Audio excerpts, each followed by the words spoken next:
ನಮಸ್ಕಾರ, news of ಹಿಂದೂಸ್ತಾನ್ಗೆ ಸ್ವಾಗತ. ನಾನ್ ತಾನಮ್ಮ. ರೈತರಿಗೆ ಸಾಕಷ್ಟು ಹೆಲ್ಪ್ ಆಗಿರುವಂತದ್ದು.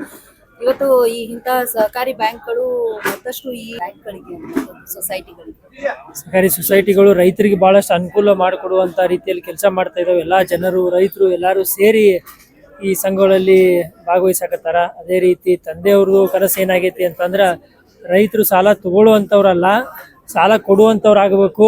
ಯಾಕಂತಂದ್ರೆ ನೀರಾವರಿ ಮಾಡಿ ಈಗ ಸಾಕಷ್ಟು ಜನ ಮೊದಲೇನು ಜೋಳ, ಗೋಧಿ ಬೆಳಿತಿದ್ರು, ಇವತ್ತು ಕಬ್ಬು, ದ್ರಾಕ್ಷಿ ಬೆಳೆಯುವಂತ ಪರಿಸ್ಥಿತಿ ಮತ್ತು ದಾಳಿಂಬರಿ ಬೆಳೆಯಕತ್ತಾರ. ಹಂಗಾಗಿ ರೈತರು ಸಾಲ ತಗೊಳ್ಳೋರಾಗಬಾರ್ದು, ಸಾಲ ಕೊಡುವಂತವ್ರಾಗಬೇಕು.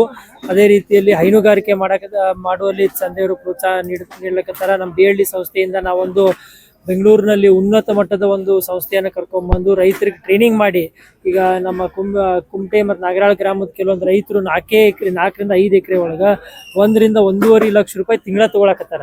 ಅಂದ್ರೆ ಬೆಂಗಳೂರಿನಾಗ ದೊಡ್ಡ ದೊಡ್ಡ ಸಾಫ್ಟ್ವೇರ್ ಕಂಪ್ನಿ ಒಳಗೆ ಕೆಲಸ ಮಾಡುವಂಥವ್ರು 1.5 ಲಕ್ಷ ರೂಪಾಯಿ ತಗೊಂತಾರ. ಅದೇ ರೀತಿ ರೈತರು, ಸಣ್ಣ ರೈತರು ಪಾಪ ಅಷ್ಟು ಗಳಿಸಕತ್ತಾರ. ಅದೇ ರೀತಿ ರೈತರು ಆ ರೀತಿ ನಮ್ಮ ಇಂಟಿಗ್ರೇಟೆಡ್ ಫಾರ್ಮಿಂಗ್ ಮಾಡಿ ರೈತರ ಅಭಿವೃದ್ಧಿ ಆಗಬೇಕು, ಆ ದೃಷ್ಟಿಯಲ್ಲಿ ತಂದೆಯವ್ರ ಕನಸು ಆಗೈತಿ. ಅದೇ ರೀತಿ ನಮ್ಮ ವಿಜಯಪುರ ಜಿಲ್ಲೆಯಲ್ಲಿ ಹೆಚ್ಚಿನ ಫ್ಯಾಕ್ಟ್ರಿಗಳು ಬರಬೇಕು, ಕಾರ್ಖಾನೆಗಳು ಬರಬೇಕು, ಮತ್ತು ನಮ್ಮ ಯುವಕರಿಗೆ ಉದ್ಯೋಗ ಕೊಡಬೇಕಂತ ತಂದೆಯವ್ರ ಕನಸಾಗೈತಿ.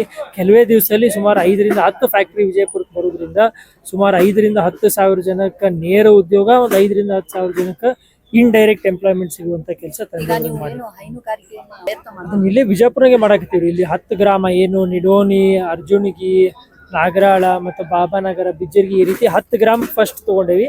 ಹಂಗೆ 10 ಗ್ರಾಮ ಆದ್ಮೇಲೆ ಮತ್ತೆ ಇನ್ನೊಂದು 10 ಆ ರೀತಿ ಸ್ಲೋ ಆಗಿ ಹೈನುಗಾರಿಕೆ ಯೋಜನೆ ನಾವು ತಗೊಳಕತ್ತೀವಿ.